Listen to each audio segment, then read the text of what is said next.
So welcome to the Quality of Mind Transforming Business podcast. This is where we explore the new game-changing understanding that can unlock new levels of performance, resourcefulness, and well-being in the workplace.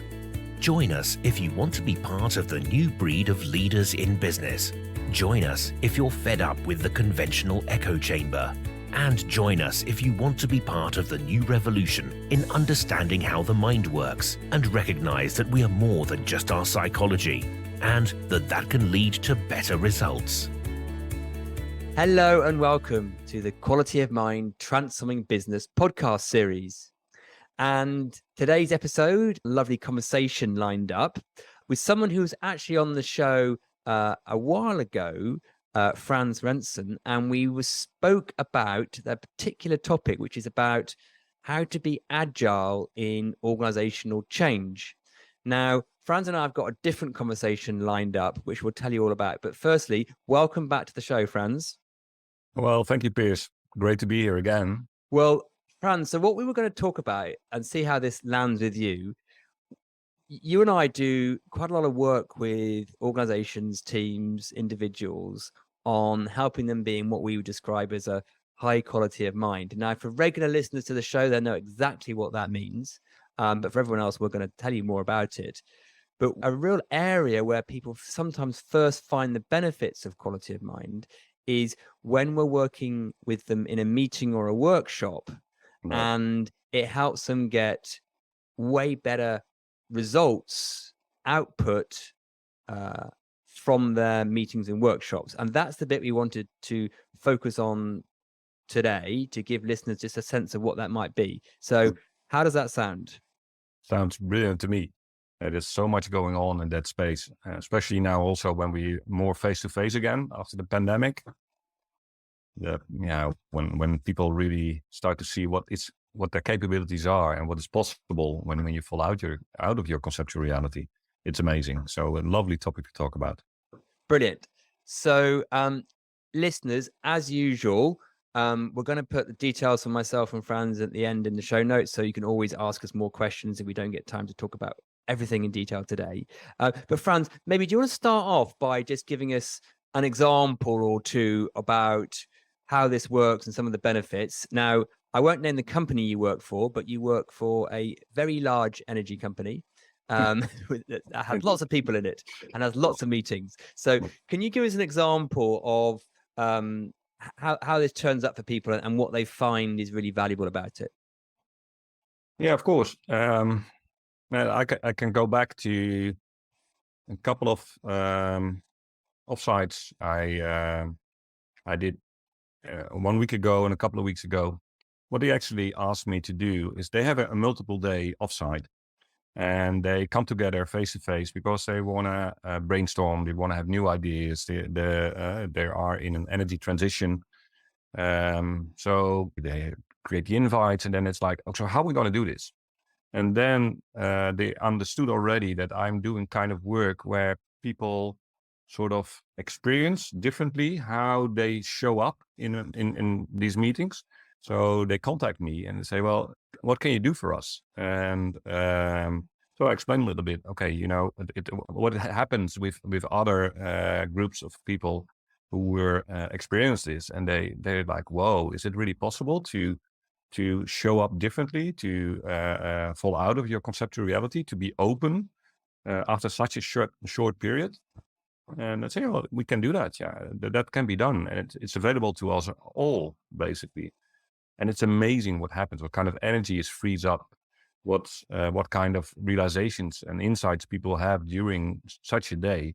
And that's the groundwork which is done for the days coming after that. And I'm not part of that because they take with them what they have experienced, they enrich themselves with, and then they just take it along. The curiosity stays. So am I right in hearing that what they get out of it from you doing the bit sort of up front before they get into their own business content is they're able then to produce richer content, quicker, newer ideas. They're able to listen better.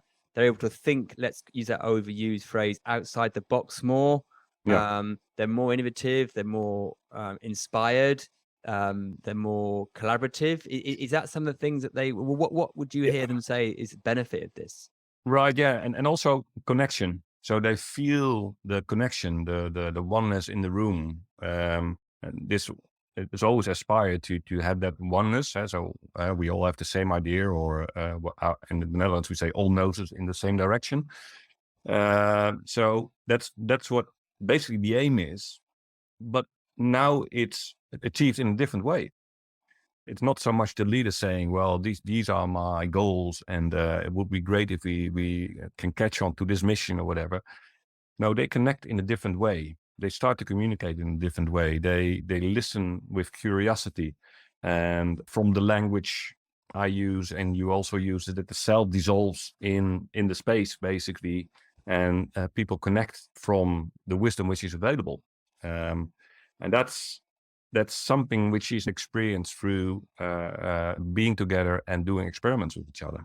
And I think, listeners, as you're listening here, just to give you more of a sense of this, there's probably all times you've sat in meetings or workshops and you've got that feel or sense that something's come out of the room. It wasn't one person's idea that they tried to influence and persuade everyone else to have. Something came out that was fresh, new, and really on point. And no one really knows where it came from. It came out of the room almost. And those are the workshops and the meetings that are often most powerful. So what we're saying in here is that we're increasing the chances quite dramatically of that happening, as opposed to it being a bunch of individuals all trying to persuade each other of their great ideas. There's that oneness is like a sort of a magic that produces a secret sauce almost that allows this emergent dialogue and ideas to come through. Absolutely. Yeah. And most people have experienced that, haven't they, at some point in time? But what we're doing is saying that's not an accident, right? It's not luck whether that happens. What we're able to point people to do is to make that happen much more often. Right. And that's what I experience in these kind of workshops, or the work we do, is it happens every day to everybody. But people are just not aware that it happens. So there are insights, there are realizations, and at the other end, there is conceptual reality. There's this misunderstanding of the creation of experience.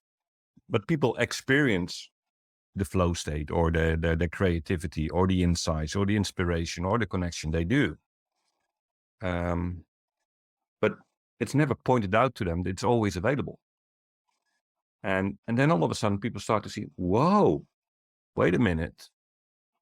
The power of a realization is so enormous, or the moment of insight, or the feeling of connection is so powerful. And they start to see that it's how fast you can actually get to that point, or that it's actually always available. And that's quite, when that shows up in one of the exercises, it's always available. People want to know, how do I get there constantly? How does that work? And that's always a great question to ask, of course. I imagine there's a few listeners now going, okay, this sounds good. What are you doing with them? What are you doing in that first morning that helps this happen? So obviously you can't recreate the whole thing right here for us now on a podcast, but give people a taste or a gist, if you can, of what you're pointing to. Right. So what I point to in the workshops is there's more to life than meets the eye, basically. So we live in a world where we create our realities in the moment, or it's created in the moment. But when I say that in words, it becomes all conceptual. People start to think about it. They put it in their box. Do I believe it, or how do I think about this kind of thing? So what I do with them is to run experiments to make them aware of, oh, how does my system really work? It's not about the content of what people think, of why they think. So not the process of thinking. Why do they think what they think? It's about a different understanding of the system which is available to us. Not just the body, but the whole energy experience we have. And I don't even put that much words in it as I do right now. We're just going to start with experiments. And the first experiment would be just being aware of what is your thought and what is awareness, and how what is your experience of a self, and can you actually view or notice your experience or your thoughts or a self? Can you distance yourself from it? People start to see that, oh, that's really interesting. I can just actually experience or see or notice what's going on. And most people, they're sort of merged into it, and they sort of are in their thinking, and they're sort of in that creation of the concept and being the concept. And all of a sudden, people start to see, oh, that's weird. So that's the first part, like, oh, we can actually, there's a space between it. And then we can already start to see, okay, who are we really? But that's really deep to go already that fast. But and so the first experiment is just, oh, wait a minute. Okay. All right. I can notice what's going on. All right. And how do I interact with that noticing? And do I have a judgment about it? Do I make meaning of it? Or can I be neutral about it? So, and then we run different workshops where the misunderstanding that there is an outside world, which is the causal power of our experience. Is that actually going on? Or is there something else at play, which is the creation of that experience in the moment? So, and then people start, oh, wait a minute. Okay. So little by little, they start to see, oh, nobody ever told me how my system works. And this is the first time I start to experience, not in theory, somebody's not telling me, but I'm starting to experience myself. It might be different than I always thought it was, or I was told it was. So it's sort of playful experiencing. It might be a little bit different than we thought up to now. And it liberates people in the moment. And that's the first part that they start to see, the liberation of their psychology, basically, and start to say, okay, if this is actually going on constantly, what are the implications here for my everyday work, or how we're going to run the workshop going forward? So in the end of the experiments, they come together and they sort of join the dots, like, oh, I experienced this and this and this. So how would I now communicate, or how would I do this, or how? So it's more like they're still in the how-tos, but they start to sort of see already. Oh, wait a minute, I get tricked by the mind. All right, okay, let's be aware of it, and let's do some neutral noticing when it shows up. Yeah, it's very fascinating, and I think for regular listeners, they'll start to spot when you were describing those exercises. That's it's like what we would call an inquiry via direct experience. And actually, we did a podcast a while ago. We took someone through that for about 45 minutes. But what we're doing this is for people who have no pre-understanding of anything to do with the mind or non-duality, etc. And it's a very ordinary questions that we're asking people to do, thought experiments, which anyone can do. They're not what I would call conventional. So they're ordinary, but not conventional, because we don't normally look in this direction, do we? Because one of the questions that fascinates me is, how come, given how obvious it is once you see it, how come this is not the norm in every single organization or way of being? Why aren't we taught this at school? Why is it taking us coming in from the sort of what might look like the woo-woo side, and it's not really, because it's really down to earth. But I always get fascinated. Well, why aren't organizations doing more of this? Why doesn't everyone start here? Because of the benefits. I mean, what's your answer to that? Well, I think the business, the evolution of business is actually, when you go back to the Taylorism, it's all about adhering to what your boss is saying, basically, to make it really, really direct and blunt. So you get into your organization, you know what your responsibilities are, and you have to report out to your boss how you're meeting your goals. So there's a lot of conceptual ideas going on in businesses. Once you step into an organization, basically your independent thinking stops, because you're going to be dependent on what's needed from you and how you act and interact. A lot of cultural stuff also going on. So I think step by step organizations try to liberate themselves from it, but they're a little bit afraid to make the big leap. Yeah. So they go into psychology, they go into behavior, and those kind of things to sort of try to change the way people think, but they don't really feel the liberation still to go deeper. What's actually behind it? It's some organizations do, and pockets within the organizations, they start to see it, because we need something else nowadays to compete. And it's fast changing world. We need different resources, human resources, our capabilities to actually be able to stay in this competition. There's a lot of transitioning going on, but it's going so fast. You need to be able to come up with new ideas, innovation, so fast now. You can't do that in the evolution we were in. There's something else needed. Right. Yes. To treat us very linear, cause and effect, almost to treat us like a machine, Right. it is not going to match the pace of change that's needed. And I think what's amazing is to know that the human being is far more powerful than that. Right. Infinite resourcefulness and ideas and creativity and connect. That's all available, but you can't tap into it in the same way that you would have done if you're looking for very linear, tangible, structured process, psychological things. So when we describe quality of mind as before psychology, because what we're pointing to is this is nothing to do with what you think.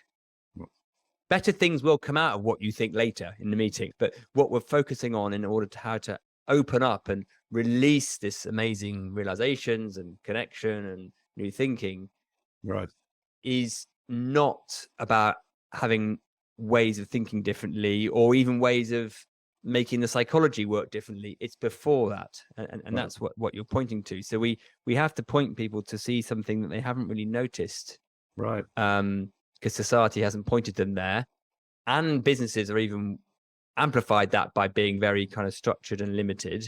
So you've kind of got a societal misunderstanding about what we are, and then businesses kind of make that even worse by shackling people into a command and control structure, or if they want them to think more widely, they do that through psychology, which is always going to be moving the needle a little bit, not in a transformative way. So let's just get back to it at how it works, practical way. So just to summarize, what we're saying is by pointing people to see something different about the nature of the mind and consciousness and thought in a fairly small period of time, we're able to help them have really quite dramatically different and better outcomes in their meetings and workshops.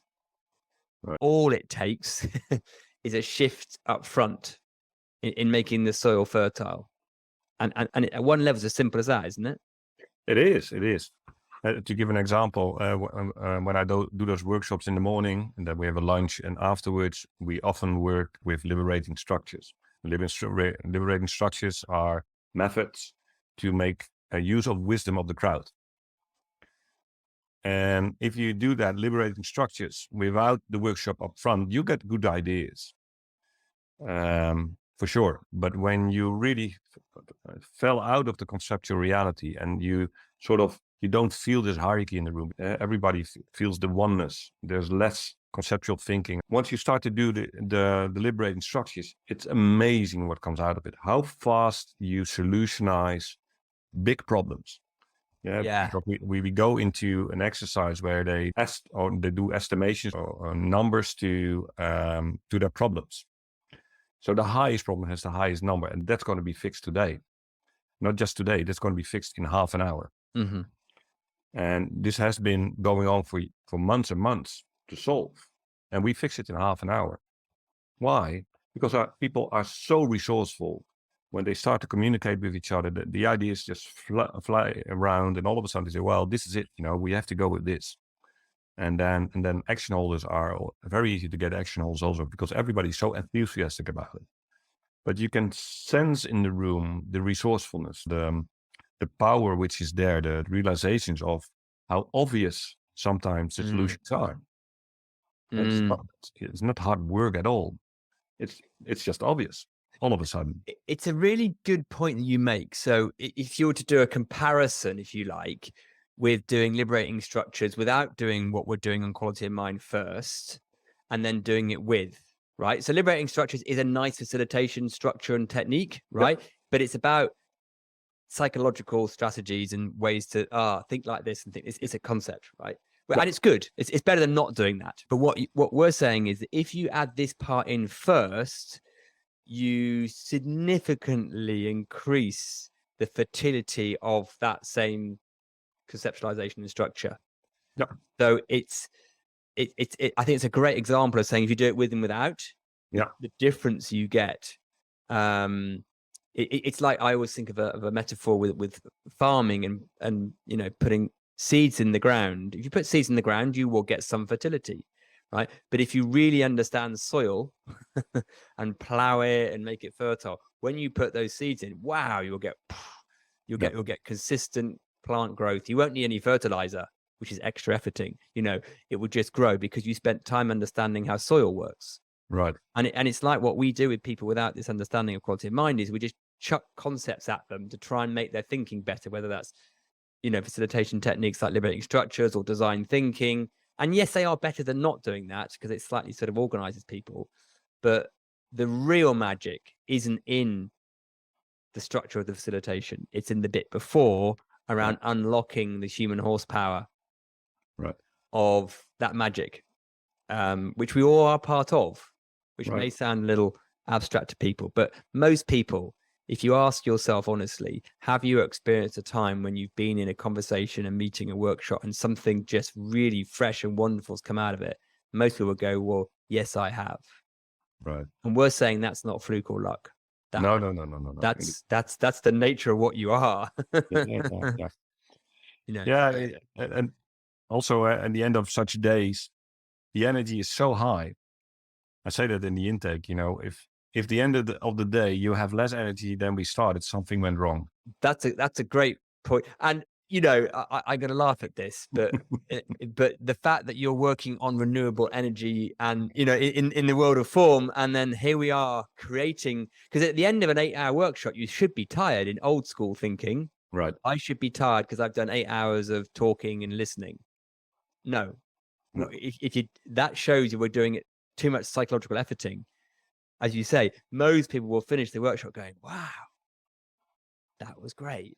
I feel I got a sense of connection. I feel energized. I mean, there is an element of physicalness of whatever, but the energy is flowing, and it's you don't want the day to end sometimes. Yeah. So it's a very good rule of thumb, isn't it? That if you're leaving a conversation or a meeting tired, you're probably doing it wrong. Yeah. Right. There's a lot of hard work going on. Which is manifested by burnout. I mean, I'm not sure how big it is in your sectors, Frans, but in certain workplaces, burnout is a thing, and they take it as, oh, that's just what happens to people when they work hard. And it's interesting, isn't it? Because what you start to see people's behaviors in workshop and meetings change, right? So in sort of conventional way of thinking, unless you're talking, you're not adding value, right? That's generally, I need to be the smartest person in the room. I need to have lots and lots of ideas. I need to be talking.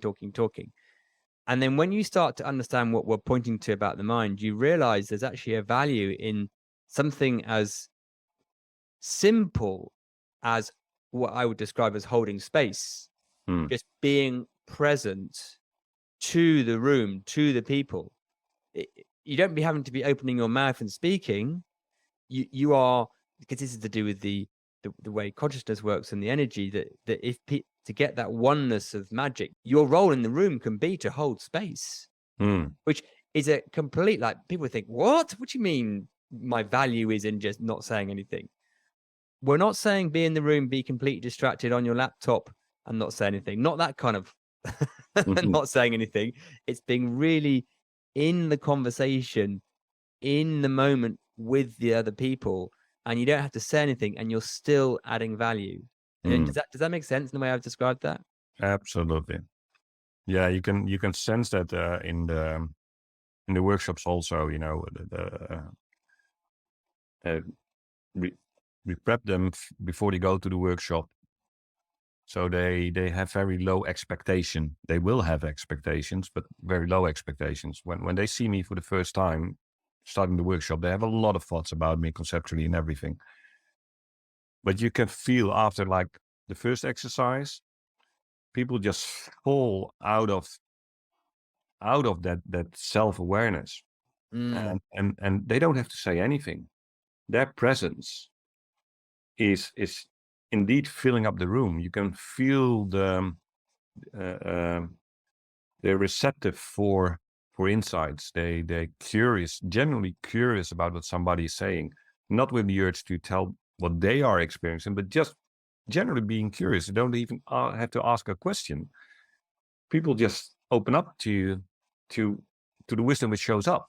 And it's so lovely when that happens in the room, and it happens really fast, where people sort of start to open up. Oh, I'm really curious. I just have to say, shall we do our next experiment? Yes, let's go. The enthusiasm starts. People don't feel that they can be hurt anymore, or they can be scarred, or they can be. It just doesn't occur to them anymore that they could be vulnerable. And to put a modern wrapper on that, yeah, it's what psychological safety is trying to point to, right? But actually, it's a supercharged version of that, because people can just be in the room with no title, or I'm this or I'm that, I'm a boss, I'm not, or they don't need to prove themselves with unnecessary waffle, right? I say waffle with kindness, but so the conversation becomes more succinct. You get that lovely less is more. So you may have less things being said, but the things that are being said are really powerful. And then there's more respect for silence. Yeah. And that progress isn't always linear. And I quite like it in these workshops. Sometimes when they get into the content, they may be look like they're getting absolutely nowhere. Yeah. Right. And then pop. Yeah. Some non-linear kind of something. But I love that. Almost in every group, there are one or two people, they're really skeptic, very analytic, very skeptical about this. And they sort of make small remarks maybe in the beginning, like, well, is this for the workplace, or whatever they can say, what?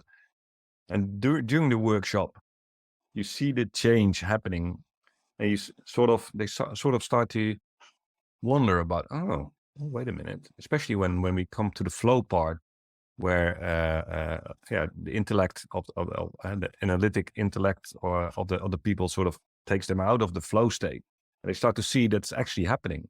It's not about constantly work, and then you get your work done. All of a sudden, they start to see, oh, there's more at play here. And I love it when these people pop, they wake up to it, and how they describe what they saw that day, and how significant that is for them. You should see the look of the other people in the room, like, whoa, is that you talking? Right. And that, as you're saying that might be inoculating. Let's say we've got a leader listening now who's going, well, I quite like this, but I'd be worried about what my colleagues or peers might think. They're going to think this is not relevant. And what you've really nicely described there, Frans, is how some of those people who are a little more skeptical or even cynical to start with, even them can see something. And when they do, that's priceless, because they're not only going to hopefully see it just for this workshop, right, but for the next workshop and the next workshop. Right. And it's like opening up a whole new room that you didn't know existed for them. Right. And they're like, wow. So and someone can go from being kind of skeptical to not skeptical really quite fast. As you say, it's a pop. Yeah. Oh, now they won't always know what happened. They won't be able to describe it necessarily, but and then you get the group. Then that helps the group. Yeah, absolutely. And I think, as well as people popping, to use that language, the content does that. It sort of seems to You know, when you've got a big ball of string and it's all messy up and you don't know which end is that, and you're like, oh, how are we going to pull all this part? It just sort of, imagine that's a conversation in this metaphor. It just sort of self unravels, and it's just like, and it comes, and what people get to see is right to the nub of the thing they're solutionizing. They can just sort of see through the noise, and they can go, oh, that's the bit we need to be looking at. Right. And then the conversation just goes where it needs to go, and all the superfluous stuff, all the unnecessary red herrings just dissolve. Right. And people are like, well, why didn't we see this before? You know? Yeah. Yeah. But what was also interesting, and sometimes I indeed start to talk about the conceptual mind and the impersonal mind, and then people start to think that, oh, so the conceptual mind is no good. Well, no, that's not what it is. There's a lot of value in what we conceptually know. I know how to open a door, or to write with a pen, or to know what time it is. You know, it's all there, and it's very useful in my everyday life. So the objective skills, experiences, and knowledge I have is very valuable, and I can use that to my advantage. And there's more the subjective part of which is judging, and which sort of is sort of connected for those people, and they start to disconnect it. Oh, they see that, oh, no, this is very, very useful, the part of the conceptual. But whatever comes through me, which is judging or making meaning of stuff, well, that's not really useful. That doesn't really help. And it's not to judge that experience, but more to notice that it's there. So it's not, thinking is not the bad guy, or conceptual mind is not the bad guy. It's just using it wisely from a deeper understanding is so powerful. Yes, you're absolutely right, because you're not going to solutionize a energy crisis without having conceptual thought. Of course, you're going to need that, and you're going to need experts in the room that know that. But I suppose it's a bit like metaphor of panning for gold. You know, you've got all this muck and dirt, and there's the gold in there, which is the nuggets of ideas. And what this process does is it just really quickly filters out all the muck and the dirt, and you're left with the gold, right? Yeah. Rather than being caught up in the mud, not seeing the gold. Right. And the gold being, you know, the wisdom of the conceptual mind in how to go forward. So I think, you know, that's where you get the less is more. That's where you get the real power of it. And it's not villainizing thinking, or, you know, it's just having a very different relationship to it, and being able to tune out the stuff that's all about the self, and all those things, and just get right to it. So okay, so let's try and do a little succinct recap for people. So what I think what we are pointing to here is that if you're a leader or a manager or a project manager or a program manager, and you know that you have some outcomes to get to, and you've got a bunch of well-experienced, super smart people, and you're like, well, how do I get the best out of them to work collectively as a group? We're pointing to something that really is quite simple to do, that amplifies their ability to get to really innovative, aligned, connected, collaborative outcomes and solutions in a faster way than you can imagine, and even with ideas that you probably didn't even think of. So that it not only goes to their own potential, it goes past potential. And the way we're saying we do that is not by some clever model or structure or facilitation technique or something like that. We're pointing them to see something that anyone can see, that's ordinary but not conventional, but it's hiding in plain sight, about the nature of the mind, thought, and consciousness, that when people have an experience of, and this is the key thing why you can't just read it in a book. Well, you could if you really played along, but you need to experience it. And when you experience it, you start to see and feel and sense it for yourself. Right. And then the magic happens. Absolutely. And that's what you get. Just in the last couple of weeks, you've had lovely feedback. I know you've told me about what people have said. I mean, can you, without being too specific, can you sort of share some of the things that people would say as a result of doing this, and how surprised they are? Yeah. No, it's words like, this is amazing. Is this always available to us? How can we stay in this space? It's liberation, all those kind of words, feeling really deeply connected. When I after a couple of days, you say, well, the space, we kept the space. It was so lovely to be with each other. And also a general feeling of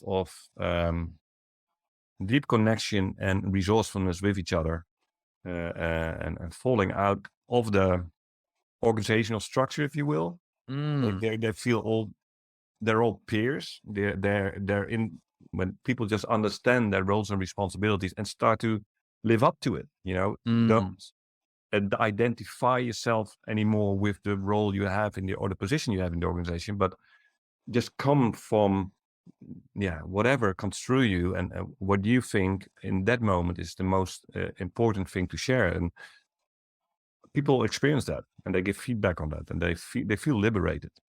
It probably doesn't feel like being at work. No, not at all. No, I'm not saying work's bad, but some people, there's a coat they put on when they go to work. There's a level of extra thinking they put on when they go to work. Yeah, and one of the insights, and now you mention it, which I get a lot. I do the flow exercise to make people aware. The quality of mind. We also do the flow exercise to make people aware of what qualities are there. How do you feel when you're in flow? And so they get also insights about flow, and just take time, be in nature sometimes to sort of recalibrate and start to see deeper what's actually going on, and see from what kind of place can you also come to start to work in a different way. Yeah, They start to see it. I think it's because we've been so innocently, invisibly conditioned to attribute a feeling or a state of resourcefulness to a physical thing, like a location. Right. So, it'll be better if we do it off site. Now, there's nothing of difference between the office meeting room and off site, apart from maybe there's, I don't know, nicer chairs or something. But that doesn't make the difference. The difference is what people do with their thinking, right, and their relationship to it. It's not even what they do with it. It's that they're seeing of it. So, and then we sort of point that out to people, and then they're like, oh, okay. So then they start to see that there's a psychological freedom, that you're not bound to think certain things because you're in project X or project Y or work stream this or in the office. No, you can have this anywhere. So yes, benefit one, they get a lovely workshop where they get some really emergent thinking and great solutions. Benefit two, they start to go, this could happen anywhere, right? And then benefit three, wow, they get to see this can happen in all aspects of life and work. So this could happen when I'm parenting, or when I'm talking to my other half, or when I'm doing my hobby, or singing, or dancing, or so the benefits aren't. We focus them on just for that one workshop, but wow, when the ripples start to go, you're getting a whole load more than just a better workshop. Yeah, absolutely. Yeah. So, yeah. Anything just to sort of to wrap it up, or final things you want to say, Frans, on this topic that you think listeners might be curious about, or anything else just to say? What would be that? Well, I'm generally very happy that in large organizations I work with, you work with, that the interest starts to shift in this way.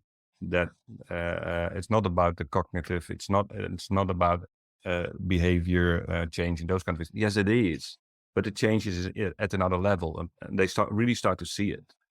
I was in a process where for a large consultancy department of the organization, they were thinking about doing something with mindfulness, and which is really interesting.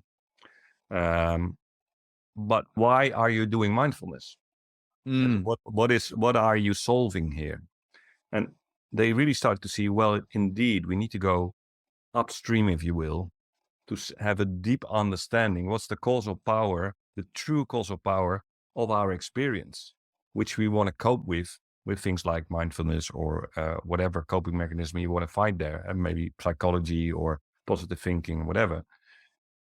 They start to see, well, we need to go upstream to really, really change it from the root instead of trying to solve it from downstream. And so I'm very happy that this is a conversation we can have in organizations, and they start to see the benefits. And from there, the change will be exponential. So I'm very happy that we can do this work, and it really catches on in organizations. So what would, if someone said, okay, I want to know more, you've got me, I've been listening to the last 20 minutes, I'm interested, what would you suggest? Well, when your curiosity is aroused, make contact, start the conversation, and start the conversation with an open mind. Yeah. The curiosity is already there, but start the conversation, and you will be amazed how what kind of impact comes from this, what it does for your organization, what it does for your life, basically, not just for your organization, for the people who are in it. It's amazing. And I would say to people, I always say this, resist judging it until you've actually experienced it. Right. Because otherwise it's just another concept and a nice idea, which you may go, oh no, that wouldn't work with us. Or no, actually experience it. It'd be like sort of saying, I don't like this food without ever tasting it. I mean, oh, that doesn't sound nice. Well, you haven't tasted it. So you this is a hard thing to explain in words, because as you say, you have to experience it and sense it and feel it. But most of us have been there. Right? This is not a new thing. This is just bringing something that's ordinary into the everyday at a more consistent, accessible way. And it's not dependent on being in the right time or place or whatever it is. So listeners, as always, we'd say, reach out if you're curious, and we can help you understand how to experience it. And if the more of the podcasts and videos you listen to, you'll probably start to see the golden thread running through it. And we've also got a podcast that actually takes through one of the exercises that Frans does, or similar one, and you can have a little go, play along at home. So, Frans, I want to thank you for your time and coming on and sharing this, because I think it's absolute gold dust. Right? So, even if one person from listening to this is like, oh, curious, then it's worth our time. Yeah. Thank you for having me. It's great talking to you always. And I love the work we do. So me too. Yeah. Back at you. So listeners, have fun being curious, and catch you next time. If you enjoyed listening to this podcast and want to know more, check out our website at qualityofmind.biz. And also feel free to reach out and leave us a review or a comment.